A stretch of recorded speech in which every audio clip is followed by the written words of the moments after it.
They thought sending our leader to Sokoto would finish everything. They thought that if they put Mazi Nnamdi Kanu in that correctional facility, far from the southeast, far from his people, far from every familiar face, the movement would collapse, the world would forget, and Biafra would fade into silence. But our God is not sleeping, because since the day they sentenced him and threw him into that Sokoto State Correctional Center, I want you to know something. Good news has not stopped coming. Every single day, from one corner of the world to another, something is happening in favor of our leader. And today, my people, what I am about to show you is something that nobody, not even our enemies, saw coming. An airport in Cotonou, Benin Republic, has released official documents. And those documents have done something extraordinary. They have looked at what Nigeria did to Mazi Nnamdi Kanu and called it exactly what it is: unfair, unjust, and illegal.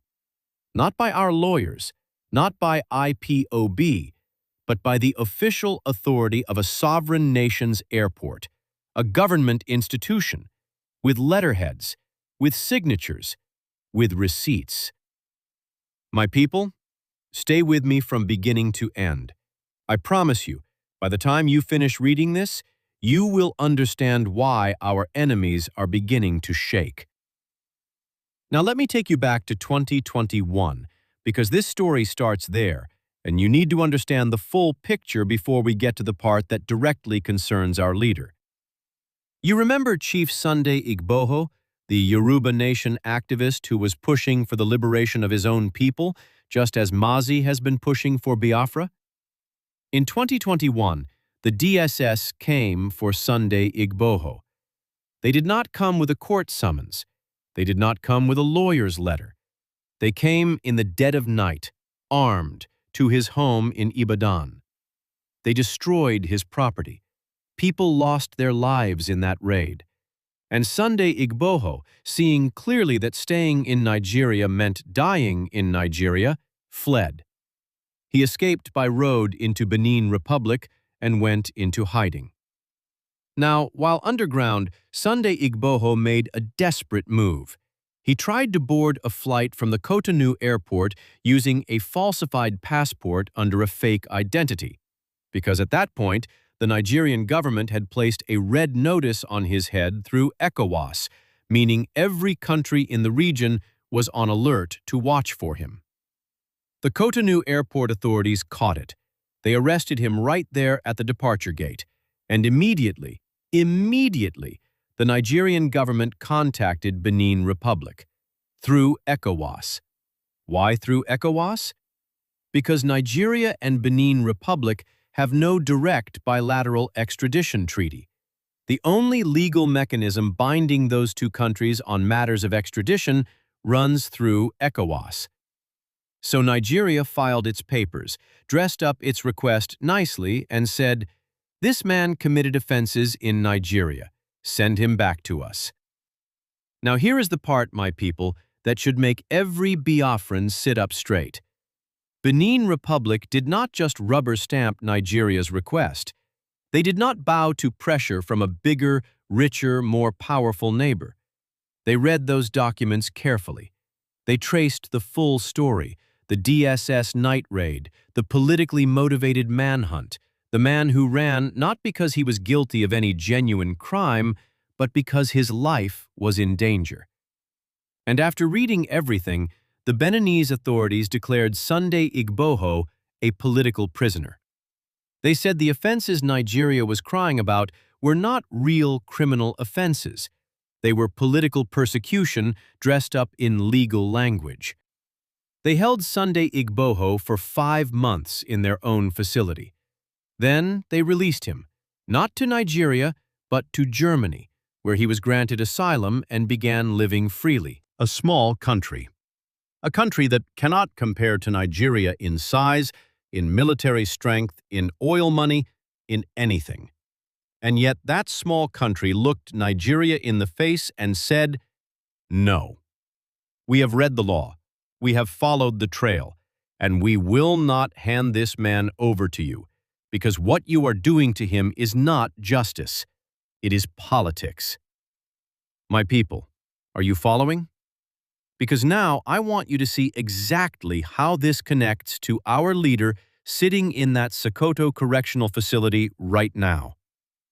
The Cotonou airport authorities, in releasing these documents, are drawing a direct and official comparison between the Sunday Igboho case and the case of Mazi Nnamdi Kanu. And their argument is one that should be printed and pasted on the walls of every court in Nigeria. They are pointing out that just as Nigeria had no direct bilateral extradition treaty with Benin Republic and was therefore legally obligated to go through ECOWAS, Nigeria equally had no direct bilateral extradition treaty with Kenya. None. Not a single legally binding document between Nigeria and Kenya on the matter of extraditing citizens. Zero. Yet what did Nigeria do to our leader? In 2021, Mazi Nnamdi Kanu was in Nairobi, Kenya. He was not hiding. He was not carrying a fake passport. He was simply present in a foreign country. And agents working on behalf of the Nigerian government seized him. No extradition filing in Kenya, no hearing before a Kenyan court, no opportunity for any Kenyan judge to look at the circumstances and make a legal determination. They grabbed our leader, put him on a plane, and flew him to Abuja in the dark. That is not extradition. That is abduction. That is illegal rendition. And the Cotonou airport documents are now saying so, officially, in writing, backed by their own lived experience of how the law is supposed to work.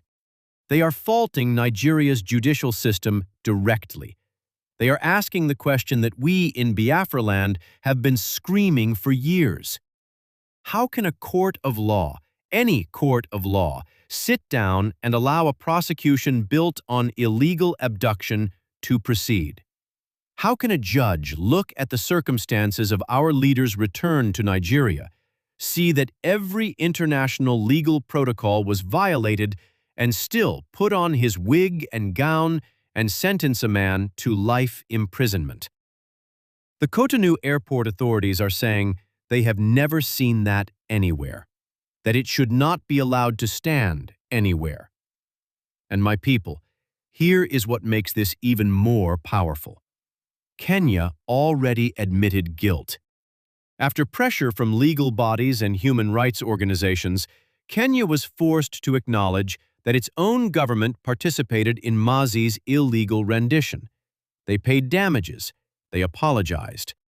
A country with no IPOB presence on its streets, a country thousands of kilometers from Biafra land, still found the decency to say, what happened was wrong.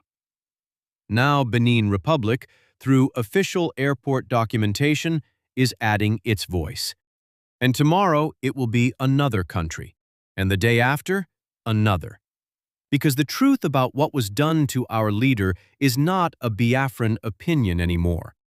It is the documented conclusion of sovereign nations and their institutions.